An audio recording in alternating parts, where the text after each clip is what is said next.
Hello दोस्तों, आज मैं स्पेशली इग्नेशियस हॉस्टल साहिबगंज का एक स्पेशल टॉपिक के साथ फिर वापस आया हूँ। पहले मैंने लाया था बहाना या फिर बहाना, जिससे आप लोगों ने बहुत सारा प्यार दिया था और स्पेशली हॉस्टल वालों ने।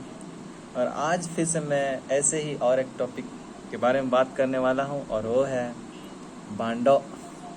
बांडो जो हॉस्टल के बाहर लोग हैं उनको ये समझ में नहीं आएगा, लेकिन जो इसके थ्रू गुजर चुके हैं, जिन्होंने इसे देखा है, उन्हें यह सब सुन कर के ही बहुत अच्छा लगा होगा।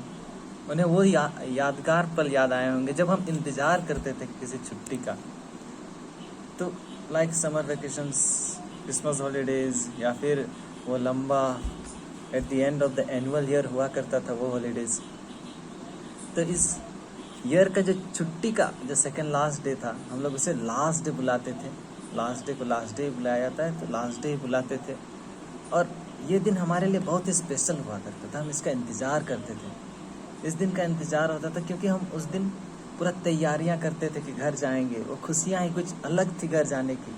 इतने दिन गुजारने के बाद हॉस्टल में आप घर जा रहे हो, तो वो फील किया जा सकता है, मैं शब्दों में बयान नहीं कर सकता।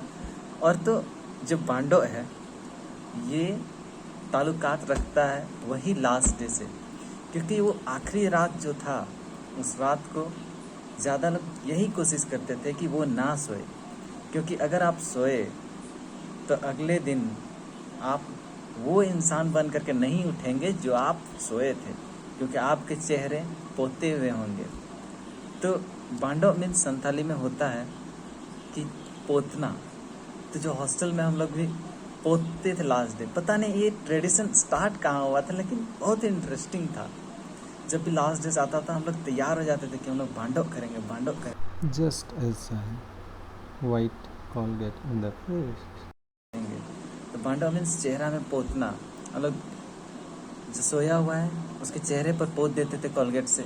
इसका मतलब जो कोलगेट हमारे पास बचा हुआ रहता था छुट्टी से पहले तक, उसे हम लास्ट डे को ख़त्म करके ही रहते थे। और सबसे इंटरेस्टिंग बात तो ये था कि किसी ने पहले हाथ से ही किया जाता था बांडो, लेकिन किसी ने एक नया इनोवेटिव लाया था इसमें भी, कि ये बांडो उन्होंने जीविया और ब्रश लेकर के किसी के चेहरे पर कर दिया था।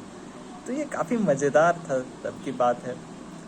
और उसके बाद देखा जाए तो इसमें कई लोग अलग अलग प्रकार के प्रिवेंटिव मेजर्स यूज़ करते थे। तो उनमें से मुझे एक याद है। अच्छा, पहला तो है कि आप सोइए नहीं, आप लेट से सो जाइए, है ना, तो आप बच सकते हैं बांडो से। आपके चेहरा को कोई नहीं पोतेगा। लेकिन और एक बहुत ही निंजा टेक्निक जिसे हम कहते थे, वो था कि मच्छरदानी के अगल बगल में आप टिफ़िन रख दीजिए, कोई स्टील का टिफ़िन, ताकि जब आपका मच्छरदानी कोई निकालता है तो वो जो टिफ़िन है वो ऑटोमेटिकली गिर जाए, और वो टिफ़िन गिरने के बाद आवाज़ करेगा तो आप ऑटोमेटिकली उठ जाएंगे। तो ये एक निंजा टेक्निक था।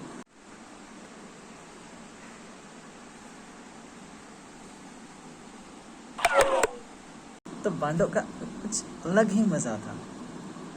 और वो लास्ट डेज कितना मज़ा लिया करते थे हम लोग। बहुत ही मज़ा आता था पढ़ने में। कई लोग 2 बजे रात तक, 3 बजे रात तक आखिरी एग्ज़ाम के दिन पढ़ा करते थे। आज भी वो पल याद है। खैर, अब तो हॉस्टल बदल चुका है। लड़कों को शिफ्ट किया गया है सेंट जेवियर स्कूल के अंदर ही हॉस्टल में। तो अब मुझे लगता है सेंट इग्नेशियस हॉस्टल को काफ़ी लोग काफ़ी मिस करेंगे। बस बांडो का कॉन्सेप्ट के लिए बस इतना ही। बस मैं यही वो पुराना याद को ताज़ा करना चाहता था। जो हॉस्टल्स में थे, बस आप ही लोग समझ पाएंगे बांडो क्या है। तो दोस्तों, जितने भी इग्नेशियंस हैं, शेयर कीजिए। शायद कुछ पल के लिए ये आपके चेहरे पर मुस्कान आए। बस दोस्तों, कमेंट फॉर मोर वीडियोस, कुछ और पल को हम कैद कर सके ताकि। Thanks for watching, have a great day, thank you. Like, comment and share the videos to all Ignatians. Thanks for watching again.